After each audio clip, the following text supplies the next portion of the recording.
Hey, I'm Jericho120 and today I'm going to teach you how to do the one-handed card shuffle. Let's get into it. Okay, so this is the Madison Rounders black deck of cards, for those of you who are wondering. To do the one-handed shuffle, it's really tough. So I say that I was blessed with like big hands, so it makes it easier for me. But I know people who have small hands who can do this, so don't feel discouraged or, intimidated by this move, because I know people with small hands who can do it. I'd say start doing this with like a bridge deck. The bridge decks are decks that are like pretty much 1/3 of the deck is not missing, but it's like a smaller size. It pretty much only goes to the borders. It's just a not as wide deck of cards, so it should make it a little easier. But the way you're going to get into this is have a position like a Charlie A cut, or Charlie Air. Will someone leave a comment saying how to pronounce that? I've always been confused. I think it's Charlie A though. Hold it like this, as if you're going to do the one-handed cut, and your index finger should be free to roam, free to poke around, and it's going to come to this edge where your middle and ring finger are. It's going to come to this edge, and basically what it's going to do is split the deck in half, and it's going to shoot up the whole packet. So if you want to, this is going to be the hardest part, going from this position to that position, because that's when all the cards are going to spill. I still can't do this really in my right hand because it's a scary move, and like see all the cards are starting to spill over and stuff. But you're going to take your index finger, break the deck in half, put the deck completely vertical. You don't want to try to catch the cards like that, or else they're going to go all over the place. So when you're doing this, angle it so the cards are, the edge is vertical to the ceiling. Split the cards in half. You're going to shoot up, and the hardest thing that you're going to have on top of this move is allowing your thumb to move with this bottom packet.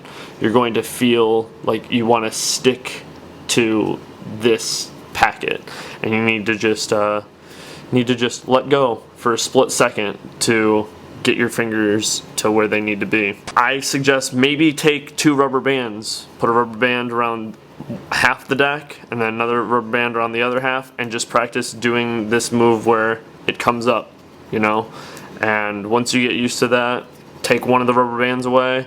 Then when you're used to that, take the other rubber band away, and you'll finally be left in this position. From here, the next step is to bring this middle finger, your middle finger, over to the top edge of the packet, because this is what's going to allow you to weave the cards together.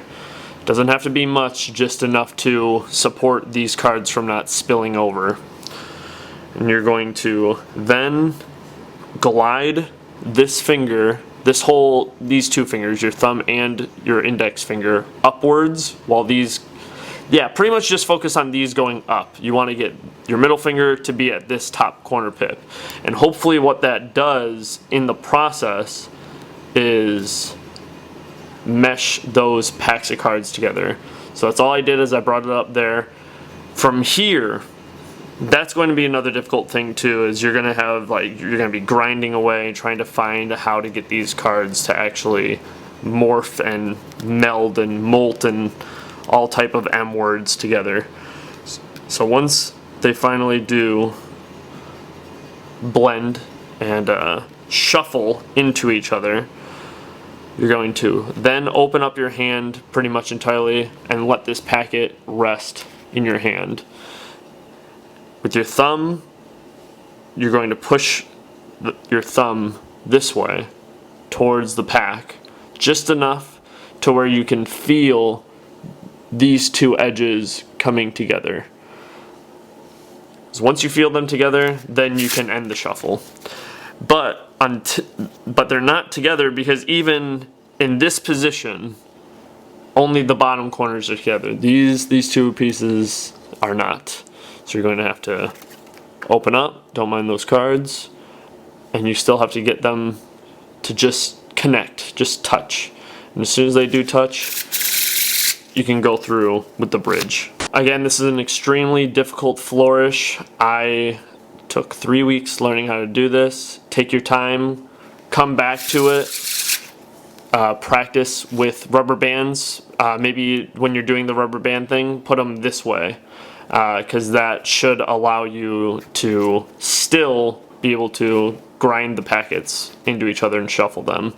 And you won't be able to shuffle them this way because the rubber band will be blocking it. Well, play with it, you know, figure out what works best for you. Try that way, maybe both. Maybe just put the rubber bands over on this far edge packet so then you can push these two up against each other and have fun with it. It's a one-handed shuffle. It'll take you a long time to learn, but I promise that if you learn it, you'll be the only person that you personally know who can do this. Alright guys, that was the one-handed shuffle. I'm Jarek120. Follow me on Twitter and Instagram at Jarek120, Facebook.com/DisturbedReality, and subscribe if you want to learn more powerful magic, integrate with social dynamics, be inspired to learn, aspire to disturb, and always rise above. Here are both of our cards.